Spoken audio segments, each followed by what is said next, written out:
Good morning dears. One की मार्ग में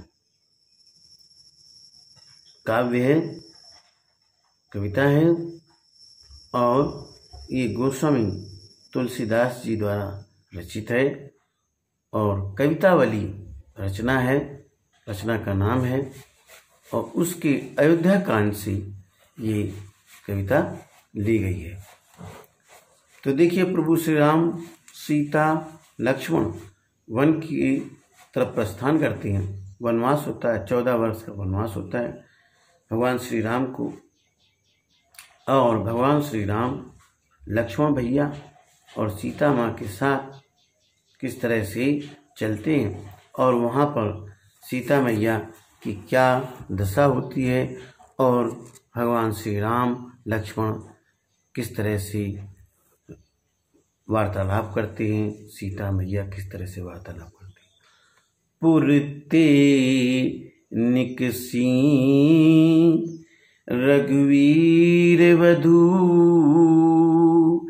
धर धीर दये मग में डगद्वय, झलकी भरी भाल कनी जल की, पुट सूखी गए मधुरा धरवई, फिर बूझती है चलनो अब केति के, परण कुटी करी हो कि तो है, तिय की लखिया तुरता पिय की, अखियाँ अतिचारु चली जल चोय। शब्दार्थ देखिए, उसके बाद भावार्थ बताऊंगा।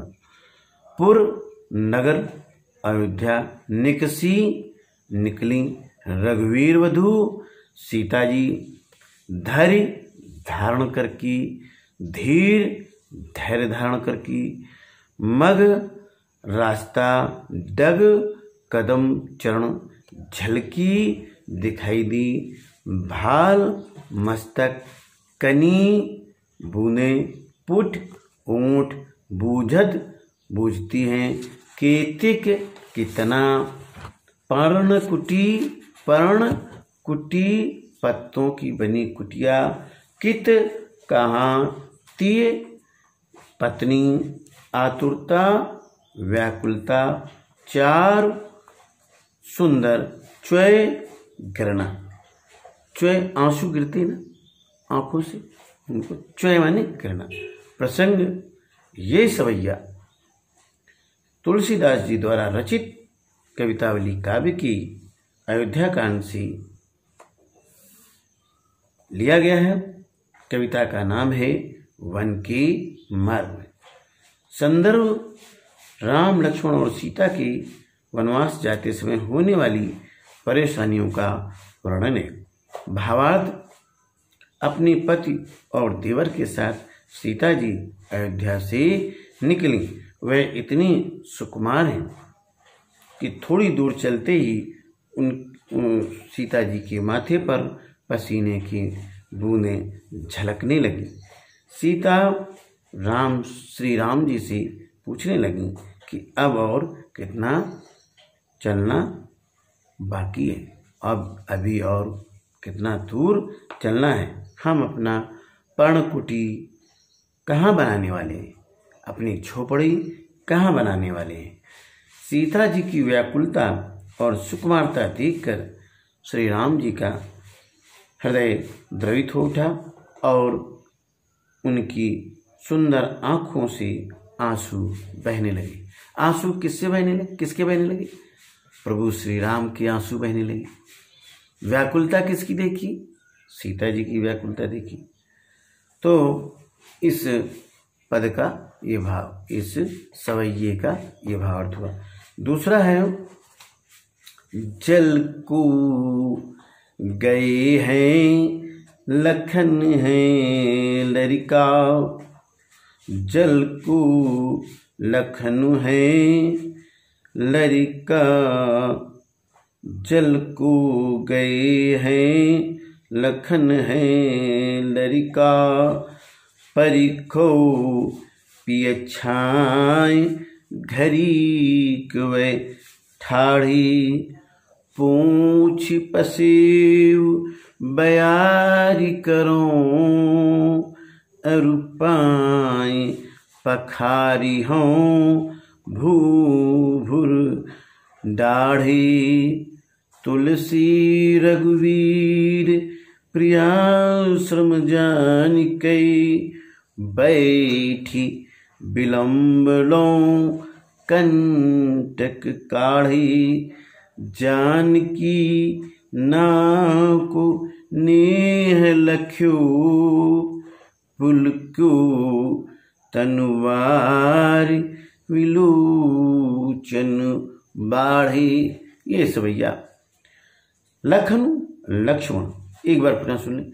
जल को गए हैं, जल को गए लखन, लखनु है लरिका, परिखो पिय छाय घरी कुए ठाड़ी, पूछ पसेव बयारी करो, अरुपाई पखारी हों भूभुर दाढ़ी, तुलसी रघुवीर प्रिया सम जानिकै, बैठी विलम्ब लो कंटक काढ़ी, जानकी नाको नेह लख्यो, पुलक्यो तनुवारी पुलक्यो तनुवारी विलोचन बाढ़ी। लखन लक्ष्मण जी, लरिका लड़का, परिखो प्रतीक्षा करना, इंतजार करना, छा छाया, घरीक एक घड़ी समय होता है, ठाढ़े खड़े होना, पसेव पसीना, बयारी हवा, पखारियों धोना, भूभुर गर्मरीत, विलम्ब देर से तक, कंटक कांटा, काढ़ना निकालना, नेहु प्रेम, लख्यो देखकर, तनु शरीर, वारी पानी, आशु विलोचन आँखें। प्रसंग तुलसीदास जी द्वारा रचित कवितावली के अयोध्या कांड से ये सवैया की पंक्तियां हैं। संदर्भ सीता जी की थकान को देखकर कांटे निकालने का नाटक करते हुए श्री राम समय बिताने लगे ताकि सीता जी की थकावट दूर हो जाए। सीता जी श्री राम से कहती हैं, लक्ष्मण बालक हैं, वह पानी लेने गए हैं, तब तक कहीं छाया में एक घड़ी खड़े होकर उनका लक्ष्मण जी का इंतजार कर लीजिए। आपका पसीना पोंछकर मैं हवा करूं और पैर जो गर्म बालू से जल गए हैं उनको धोऊंगी। तुलसीदास जी कहते हैं कि सीता जी की थकावट को देखकर राम बड़ी देर तक पैरों से कांटे निकालने का अभिनय करते रहे। सीता जी ने राम का ये प्रेम जब देखा तो उनका शरीर रोमांचित हो गया और आंखों में आंसू भर आए। तो इस तरह से आपने दोनों सवैयों का अर्थ ग्रहण किया। अर्थ ग्रहण संबंधी प्रश्न निम्नलिखित काव्यांशों को ध्यानपूर्वक पढ़ें और दिए गए प्रश्नों के उत्तर यथासंभव अपने शब्दों में दें। पुरते निकसीन रघुवीर वधु धर धीर दये, मग में जगदये, झलकी भर भाल कनी झलकी पुट सूख गए, मधुरा दरवये, फिर बूझत ये चलनो अब केती पर्ण कुटी करियो कितुए, तेकी लख आतुरता पिए की अखियां अतिचार चार चली जल चुए। कविता और कविता का नाम लिखी, कवि और कविता का नाम लिखी। कवि गोस्वामी तुलसीदास जी। कविता वन के मार्ग में। नगर से निकलते ही सीता जी की क्या हालत हो गई, परेशान हो गई, पसीना टपकने लगा, थक गई। सीता ने राम से क्या पूछा कि पर्णकुटी किधर करनी है। राम की आंखों से आंसू क्यों बहने लगे? क्योंकि सीता जी की व्याकुलता देख करके। आतुरता और चार शब्दों के अर्थ लिखती। आतुरता, व्याकुलता, चार, सुंदर। देखिए, इस तरह से आपने देखा सवैया से नगर से बाहर निकल कर 2 पग चलने के बाद सीता की क्या दशा हुई। सीता जी के माथे पर पसीना चला गया, उनकी कोमल उनके होंठ सूख गए, सीता जी थक गई। अब और कितनी दूर चलना है? पर्णकुटी कहाँ बनाइएगा? किससे पूछा और क्यों? सीता जी ने श्री राम जी से पूछा। क्यों? कि वह बहुत थक गई थी। राम जी ने थकी हुई सीता की क्या सहायता की? राम जी बैठकर देर तक कांटे निकालते रहे ताकि सीता थोड़ी देर आराम कर सके, थकावट दूर हो जाए।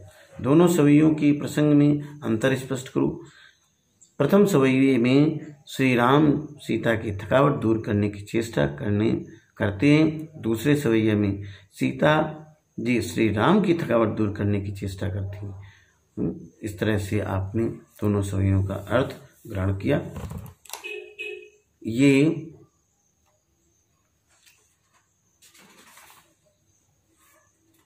मिट्टी का गहरा अंधकार डूबा है, उसमें एक बीज डूबा है। बहुविकल्पी प्रश्न। राम और सीता कहाँ जाने के लिए निकले थे? देखिए, अयोध्या, मिथिला, वन, लंका। उत्तर होगा वन। सीता राम को रुकने के लिए क्यों कहती है? लक्ष्मण के लिए, जल के लिए, विश्राम के लिए, इनमें से कोई नहीं, विश्राम के लिए। पर्णकुटी किस चीज से बनती है? पत्थर से, पानी से, पत्तों से, इनमें से कोई नहीं, पत्तों से। राम और सीता के साथ कौन बन गया? लक्ष्मण, भरत, शत्रुघ्न, इनमें से कोई नहीं, लक्ष्मण जी। वन मार्ग पर कुछ ही दूर चलते ही सीता जी की क्या दशा हुई? माथे पर पसीना झलक गया, मधुर होंठ सूख गए, वे बेचैन हो उठी। उपरोक्त सभी। सीता जी ने राम से क्या पूछा? अभी कितना चलना है? पर्णकुटी कहाँ बनाइएगा? कहाँ आराम करोगे? का और खा दोनों। श्री राम की आंखों में आंसू क्यों आ गए? गर्मी के कारण, थकान के कारण, सीता जी की बेचैनी के कारण, आने वाले कष्टों को सोचकर, सीता जी की बेचैनी के कारण। लक्ष्मण कहाँ गए थे? पानी लाने, भोजन लाने, छायादार वृक्ष खोजने, अच्छा सा रास्ता खोजने, पानी लाने। थैंक यू बच्चों, being with me. Thank you very much being with me.